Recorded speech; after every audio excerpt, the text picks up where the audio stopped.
Hello there, my name is Hayyan Khawja and I'm an AS level Media Studies student. The following presentation is my AS Creative Critical Reflection questions. So let's begin. Question number 1. How does your product use or challenge conventions and how does it represent social groups and issues? While media has many forms, it can be textual or visual. Representing something that is happening all around the world, media is considered to be very powerful and is owned by many people who cultivate their own ideas in the minds of the audiences. For example, social media. It's a place where people can express their different point of views and thus, quite often, media can be manipulative or deceiving. The social issue that my film, Life of the Wild, portrays is terrorism. It's an issue that most people tend to ignore and is known to be an issue that is only talked about when it is mainstream. Whenever a terrorist activity occurs, it's only talked about for like almost a couple of months, and once people are done and moved on from it, they don't talk about it anymore. So that's why I chose this issue to remind the audience about the existence of this massive problem. So in doing so, I used the help of conventions. Conventions are used to portray a desired impression and are used to develop or construct specified meanings in a real media text. Mainly, conventions are of two types, technical and symbolic. Technical includes the techniques that are used such as the camera angles, shots, lighting, whereas symbolic are the meanings portrayed by these technical conventions. For example, stereotypes that are created in today's society may also come under conventions. So, the genre of my film is thriller and suspense, and my film is similar to the films of this category because of the use of generic conventions. I open the screen with an establishing shot of the location so that the audience is fully aware. The audience gets to see right here is also a train and the train station. These shots help in establishing the location. Now, as you can clearly see that at this point the audience clearly knows that we're in a train station. So the shot where the train is moving and there's people all around, it clearly shows that it's a busy train station. Furthermore, my film follows the conventional methods of film openings and starts off with a scene that clearly establishes the fact that everything is happening as per routine. As you can see over here, people are waving their loved ones goodbye and people are just sitting around.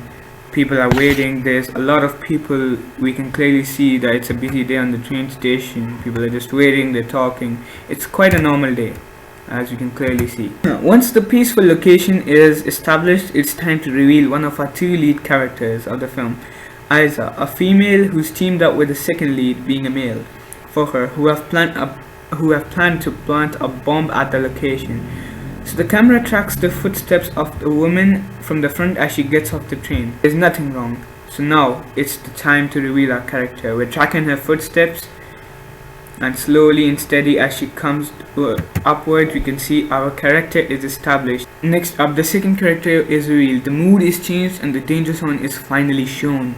The first shot of the character is a close-up of his face with smoke all around to symbolize danger, and we use some artificial products to create smoke all around in our first shot, so the effect of the smoke shows him as a dangerous man.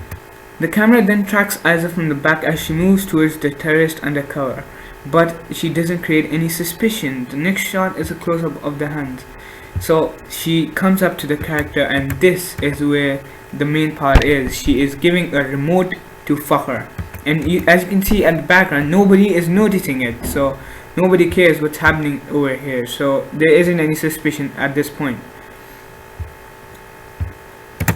Now, as you can see, an OTS of Fakhr, over the shoulder shot of Fakhr, clearly shows that he is tuning something with the remote. Now this shot is a close-up of him doing something, we don't know what, but he is doing something with the remote. Now he looks around here and there, and boom, now he is doing his main job. He is hiding the remote in a bag. The bag is supposed to contain the bomb. He has tuned whatever he needs to tune, for example the time or God knows what, and now once he's done with it, he's placing it inside the bag. Now he's clearly zipping up the bag. He's hidden his stuff in it, and now he is zipping up the bag. Once he's done with his zipping up the bag, Wait, here. As soon as he zips up his bag, the camera zooms in on his zip. He is closing his activity. Now there he places his thing. Now this shot shows us that the time is passing. The timer has started and there is very less time left. He gets up. He is moving toward. He looks right in here and there. And now, as you can see, the crowd has increased from what in the beginning. Now there is even more crowd, which means it is peak hours. There's the maximum amount of crowd at this point of the day. Now a flash shows Isa joining him and he is following Isa. Over here we're actually breaking a stereotype. Instead of men following a woman, my idea was that a man should follow a woman. So over here we're breaking the general stereotype of male dominance and patriarchy. We're breaking the stereotypes.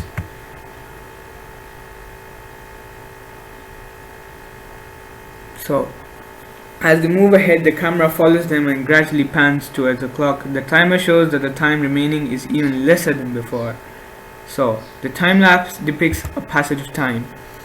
As soon as the camera dips to black, the explosion that was planted, basically the bag that was planted was related to this explosion at the end. It shows that the explosion has happened.